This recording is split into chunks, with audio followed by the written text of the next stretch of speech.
Ouais, je commence. Bonjour monsieur. Ouais, Bonjour monsieur. Bonjour, mais c'est la même chose. c'est pareil, allez-y. Bonjour. Bonjour. Quelle impression pouvez-nous donner après avoir assisté à ce procès d'aujourd'hui, Laurent Gbagbo et Blé Goudé?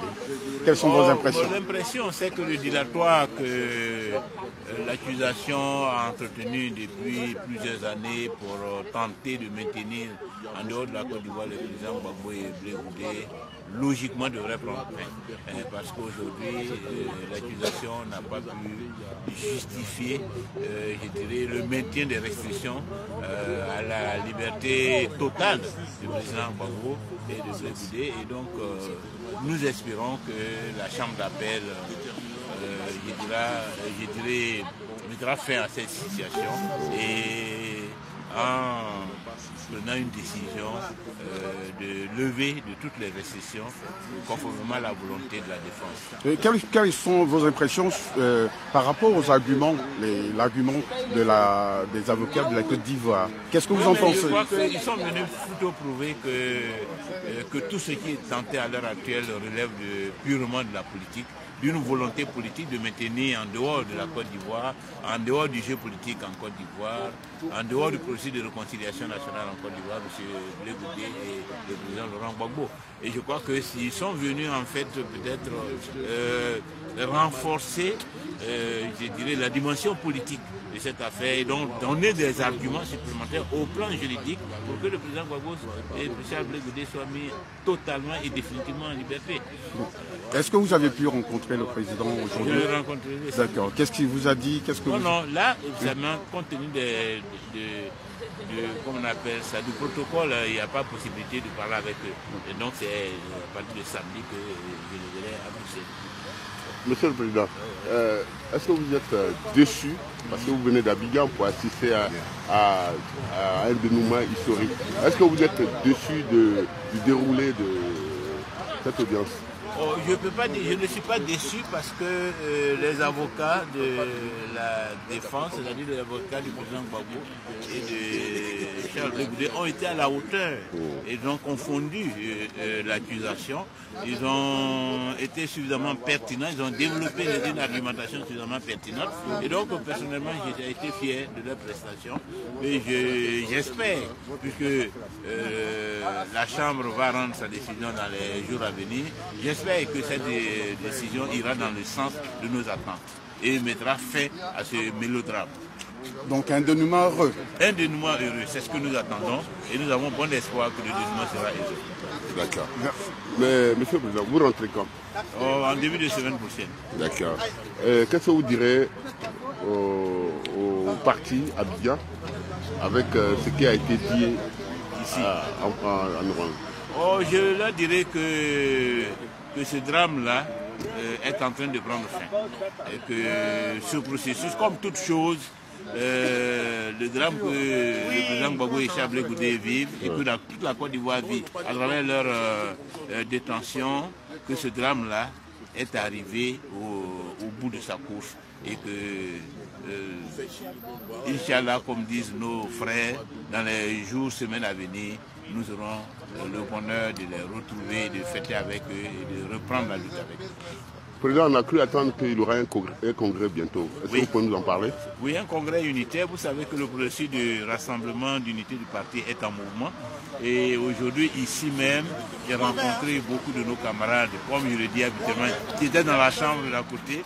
Nous avons fraternisé, nous nous sommes retrouvés avec beaucoup de bonheur, beaucoup de joie, beaucoup d'émotion, ce qui montre bien que tous les militants ont soif d'unité. Et donc, très bientôt, nous allons faire un congrès. Dans les semaines à venir, nous allons réfléchir aux modalités pratiques de ce congrès. Et je crois que la grande famille du Front populaire ivoirien est en train de se retrouver. Et comme un bonheur ne vient jamais tout seul, on espère que ce bonheur-là sera accompagné de la libération du président Gbagbo et que ce sera aussi, je dirais, un élément catalyseur de cette unité des militants et des militants du Front populaire ivoirien. Monsieur le Président, est-ce que ce congrès ne vous met pas en porte-à-faux parce qu'il y a eu une division? Est-ce que vous serez reconduit? Si vous n'êtes pas reconduit, quelle sera votre position Ce n'est pas le plus important. Les ambitions personnelles sont une chose. Aujourd'hui, nous devons avoir des ambitions pour la Côte d'Ivoire. Et pour la Côte d'Ivoire, toutes les potentialités, toutes les compétences sont nécessaires. On a besoin de tout le monde. Quelles que soient les positions que vous allez occuper, ce qui est important, c'est ce que vous apportez à la Côte d'Ivoire. Ce n'est pas ce que vous allez revendiquer comme ambition, mais ce que vous pouvez faire. Et je pense qu'avec l'expérience que j'ai, avec le travail que j'ai fait, j'ai toujours un rôle à jouer. Et avec les militants, nous déciderons ensemble de la manière et de la posture que je devrais occuper pour apporter ce que je peux apporter à la renaissance du FPI et à la renaissance de la Côte d'Ivoire. Vous êtes accompagné de la grande, comme on dit à Paris, tout le monde sait qui c'est, Brigitte Couillot, que toute la classe politique connaît. Est-ce que vous avez un message par rapport à sa présence?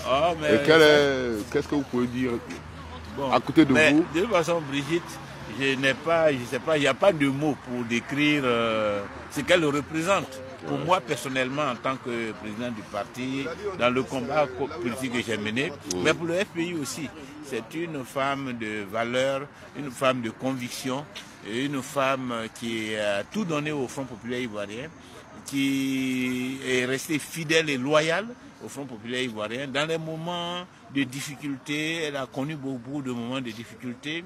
Vous savez, sur la place de Paris, c'est pas facile de gérer le FPI à Paris, parce que Paris, c'est un volcan politique.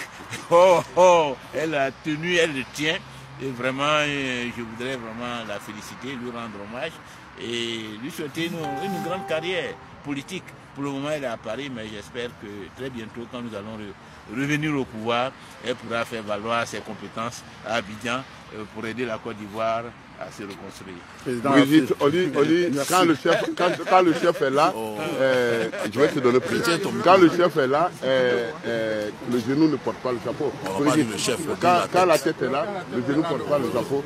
C'est toi là. Tu dois parler. Tu ne peux pas parler, Brigitte. Hein? Brigitte. Bon, viens, Jean-Paul. Dis un mot. Le président a dit. Quand le chef a parlé, il n'y a plus rien à dire. Donc, il n'y a rien à dire. Merci. Prochainement, je dirais peut-être quelque chose. Merci.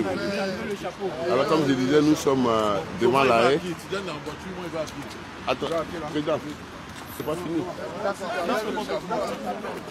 Nous sommes devant la haie. On attend encore tous ceux qui sortent. Voilà la haie qui est là pour. Voilà, il y a eu un jugement qui a été rendu. Voilà, nous attendons que. Ok.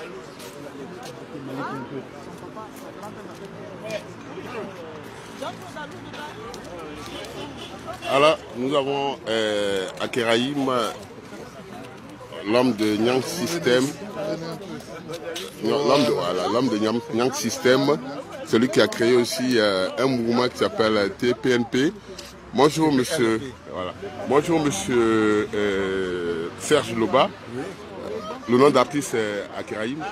Vous êtes déplacé depuis Paris pour venir assister au procès, à l'audience.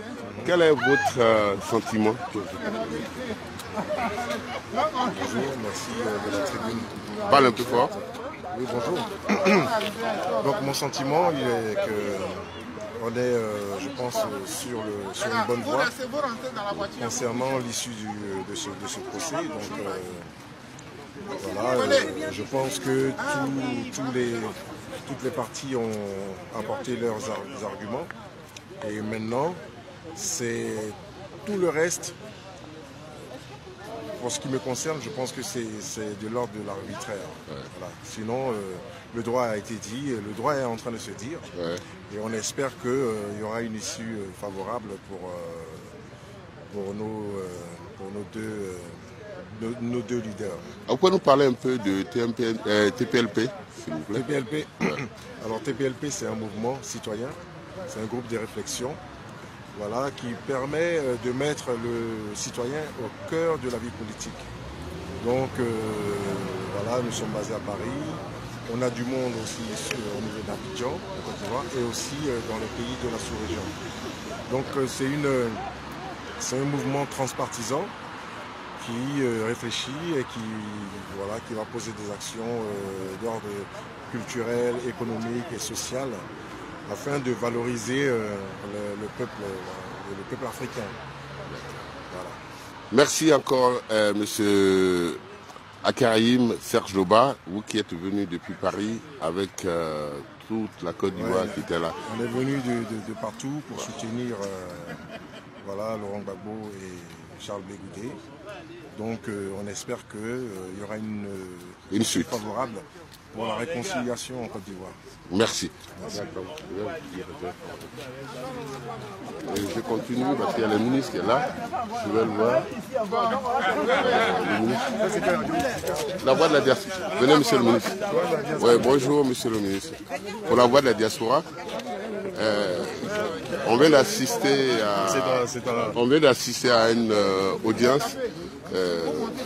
Quel est votre sentiment?